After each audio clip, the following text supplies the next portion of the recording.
This seemingly normal box turtle is one of the weirdest medical cases we've ever seen. While he did come in with a lesion on his back foot, he otherwise appeared to be in good condition at first.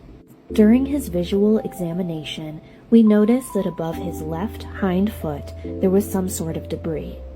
We took a swab and started to clear out the space, but every time we thought we'd cleared it, more would come out. It seemed to be a mixture of dirt and feces, and it smelled pretty bad. Oh my god. I left the sound on there so you could hear that thunk. Every time we thought we'd gotten it all, more would come. It got to the point where we started questioning what was going on here, because we were having to go up so far into his shell. A box turtle's body should completely fill up their shell. So the question was, where was all of this debris coming from? In this angle, you can kind of start to see why we were very confused. This empty space where Nicole is pulling the debris from is where this turtle's stomach cavity should be. At this point, we also started to see some skin mixed in with that dirt and feces.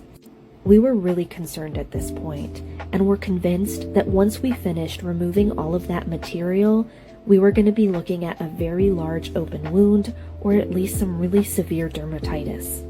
To our immense surprise, there was no wound. We're not sure what possibly could have happened to this turtle, but he just appears to be missing a very large chunk of his body. It's possible this is some sort of birth defect or a very old severe wound that the body managed to wall off.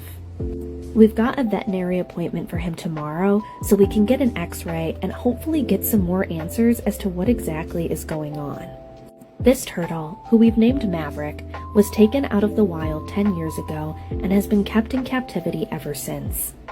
The people who surrendered him had no idea he was missing a large portion of his body and had no clues as to how it might have happened. We've reached out to a few people and we can't find anybody who's seen anything like this before. And despite how absolutely insane this looks, we're fairly optimistic about his prognosis. Maverick has good body condition otherwise and is eating and defecating well.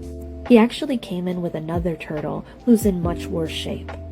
When all was said and done, we actually removed over 100 grams of debris from this cavity.